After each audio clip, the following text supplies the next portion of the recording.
If you are struggling with infertility as you join us this morning, I'm sure you know, I hope you know, that in no way are you alone. It's a very, very common walk, especially these days, it seems like. Yet so often those questions of why is this happening to me and what am I going to do to finally get the family I'm longing for continue to linger. And we're very happy this morning to have Katy Poole of Katy Poole Wellness back on the show with us. Not only does she understand how that feels, she herself has gone through it, she's got the great smile on her face to say she can probably help you. So Absolutely. good to see you. Great to see you too. So I'm going to jump in and say that maybe the reason you can smile so big and say with confidence, I can help you, is this is what you do. This is what I do. Yep, and I love it. Yep, so people that are struggling with infertility, I struggled with infertility and miscarriage and wanted to figure out what was going on, why was I having these issues, and what could I do to fix it, because I wanted to avoid going through IVF. I knew it was stressful and expensive, and so I started doing research on what I could do on my own, what I could do for my husband, and how we could better improve our odds of getting pregnant without additional medication or going through IVF. And so now that we have two small children, that's what I spend my time doing now. So I get the time, my background is being a nurse practitioner, and so I take people's medical records and really look and see what are our holdups to getting pregnant and why are we not getting pregnant with a healthy baby, or why are we having recurrent miscarriages. And because I work independently, I get to really spend time with clients and really understand what is going on to really start fixing the issues that are barriers to fertility. So when I mentioned the comment about this is what you do, it's nothing against the medical community, but they are having to be spread rather thin.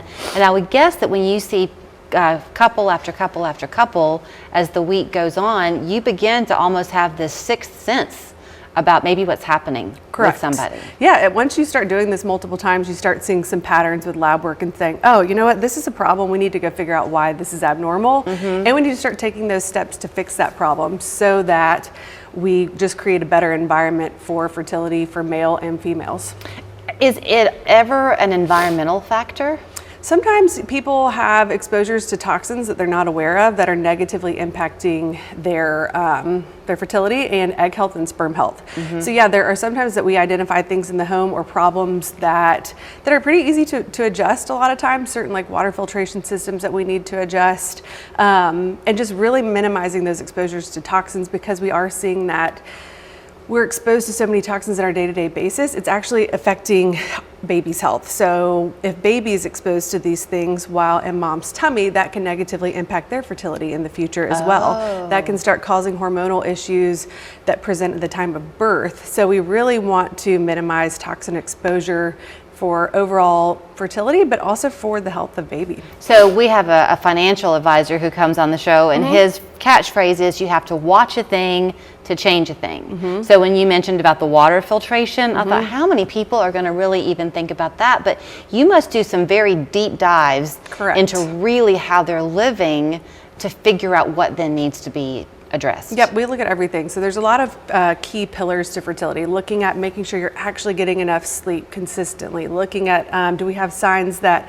sleep is being interrupted that's negatively impacting, looking at toxins, looking at medications, looking at habits that you may or may not know are negatively impacting fertility. So for example, one thing people don't think about is seat warmers. So when men are sitting with seat warmers, that's not great for fertility. It's keeping things too warm, and you might not think of that unless somebody's spending the time with you to like really do an understanding of your habits and what you're doing on a day-to-day basis to educate you on, hey, let's just tweak a few things here and there. It's not that hard. You just make simple changes. I know you're having this class coming up at the Chattery on the 22nd of February. What are you doing with that? So that will be hosted by myself, a pelvic floor therapist, Erin Wessner, that owns the Pelvic Method, and Madison Templeton, who's a registered dietitian locally. And so we're all going to kind of look at everything together and discuss red flags, things that may be a sign that you're going to struggle with fertility issues in the future, talking about diet, talking about how movement, and looking at kind of different interdisciplinary approaches of things that we can do over time to improve fertility. It does seem like we have a lot of toxins. That's been part of the conversation today everywhere. I mean, chemicals are just everywhere.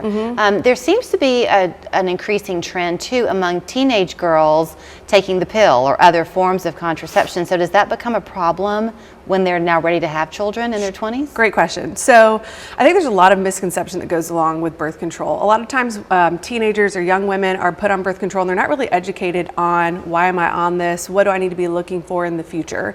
So being on birth control for long periods of time is not going to negatively impact your fertility. However, it can deplete you of certain vitamins and minerals that you need to actually support a healthy baby. So there are additional supplementations that people need to be on when coming off birth control to make sure that you're kind of recuperating your body and getting it ready for pregnancy. So do you kind of look at this like, okay, if they come to your class on the 22nd, maybe be thinking 6 months to a year down the road for these things to kind of kick in? Totally, yeah. So it takes 3 to 4 months to change the quality of your egg and to change the quality of sperm.